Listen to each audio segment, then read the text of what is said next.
Guys, how you doing? Welcome back to a brand new video. It's Simon down here at a very nice mild Bertha Golf Club. It's above 12 degrees, so that means everyone's in shorts and shirts. And yeah, we're down here on the 13th at Burford, and I'm going to see how far I can hit this bad boy. Gone proper sweaty mode, 2 degrees up, inch longer than standard, so hopefully we get some good numbers, see how far I can hit it. But before I get into that, I just want to talk more about this head, who this head is for, and why you would probably put it in your bag, why you wouldn't. This is just, forget all the techno stuff they put in there. This is low launching, so high launching, low lofted club, so maximum distance basically. This 7 iron's about 30 degrees in terms of loft. If you were to put that into a blade, you're looking at close to a 5 iron. And the CG, because the centre of gravity there is, because the head is so large, it's far back, so it's going to launch up in the air. So who would buy this? Firstly, I don't know why there's a steel option in this head, and I'll tell you why.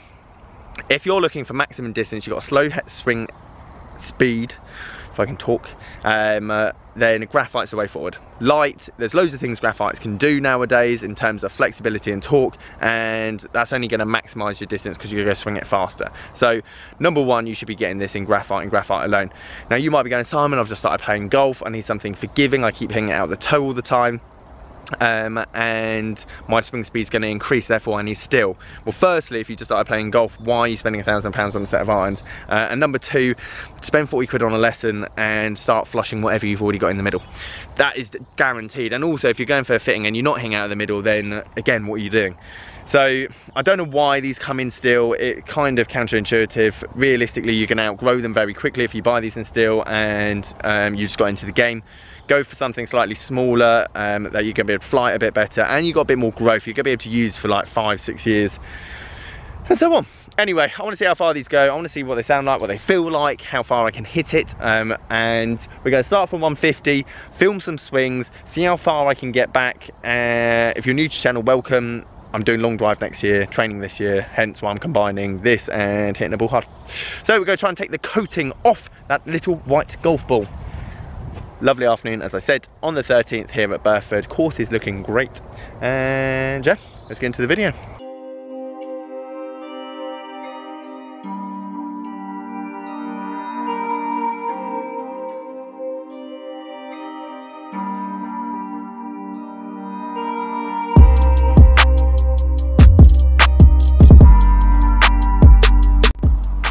Okay, so I started from 150 from the fairway, trying to hit the green, different swings, obviously speeding up the further I want to go from. So 150 to start off with. I didn't actually line the GC2 up that well for this one, so it looks like I'm massively hooked up. Actually, I had it dead straight at the flag. These things are really easy to hit, but so any oversized heads that you will see in the last 5 to 6 years that have got obviously a bit of heavy tungsten in it, big heads, forgiving, high MOI, offset, and so on. So this is nothing new. This isn't anything revolutionary for 2019. There's a lot of clubs out there that do exactly the same. However, controllability, like this one, nice easy swing, 214 yards carry. Okay, I pulled it a bit. It literally pitched into the trees at the back of the green.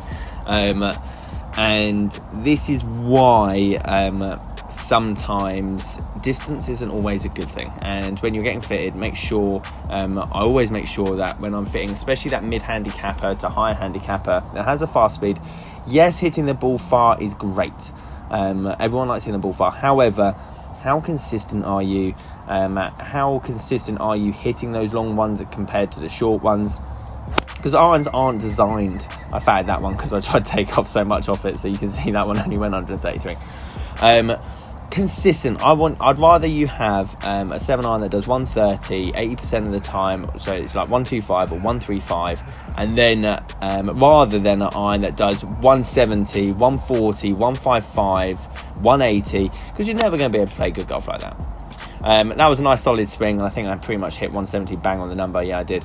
Nicely into the green. Now there was a gent behind me that I let play through. These were the shots into the green. So 3 shots in total. The other one obviously massively out the back, and then I waited for this guy to quickly play through, and he finished up on the green. So this was actually my 5th shot or my 6th shot, I think. just because the buggy red shot when I moved the GC2. So this was my 6th shot. And again, 200 yards, 204 yards, bang in the middle. So they're easy to use. They're easy to get a lot of distance out, especially if you've got a lot of club head speed. Video, I've hit 6 shots, and this thing is like so easy to hit. It's not even funny. But knowing where it's like gonna stop, I'm just looking at the air. I have no idea if it's gonna go short, middle, long, hit the guy that's just teeing off that I've let through. But that's not to say it's just this iron. I mean, any Big Bertha back in history, now I think about it, notoriously just go long. Like, if you hit this out of the rough and you catch a flyer, you're potentially gonna go another 50% further. So I'm so interested to see how far this thing's gonna go, to the point that I'd love to be teeing off there at 280 off the ladies and getting it on the front of that green. Like, there's just no control with this thing, but it just goes stupidly long. I'd love to do some just fitting with it this year and see how far it goes in terms of other ladies and like seniors and people with slower swing speed. But for someone that hits the ball relatively hard, do not buy this. Do not buy this. Yes, you'll be impressed with your mates on the tee going, oh, what iron you hitting? And you go, oh, just a pitching wedge. But you'll be hitting your pitching wedge so far long or so far short, depending on how well you hit it. Just don't. Anyway. Right, let's see how far I can hit this thing. So then I decided, let's stop messing about, let's go for 240, and I started to try and absolutely rip it and hit some awful shots. So much so the GC2 didn't read most of them. But at the end of the day, guys, yes, this is definitely for a slower swing-headed player, but will this add on 15-20 yards to your game? Not really. Clubhead speed's king, and the higher your clubhead speed, the more fitting makes sense. So if you hit your 7-iron 80 yards, this isn't going to make you hit it 150, unfortunately. So working on swing speed and everything else is always going to be king when it comes down to this. And make sure you check with your pro or anything else before going and get a club fitting, if you're having lessons and whatnot, or even just the one in your pro shop. And it'll give you a good understanding of whether getting fit is actually worth it or not. Anyway, killed this one.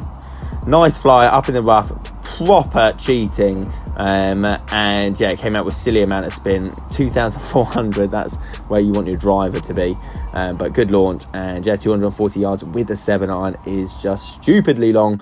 150 ball speed at the top there, which I recorded, but again, spin rate was getting too high because obviously the harder I was hitting it, the more spin you again. But again, silly ball speed with just a 7-iron. So guys, that is basically it. Big Bertha, ridiculously long, so difficult to control, but if you want to hit a 240 yard flyer, there you go.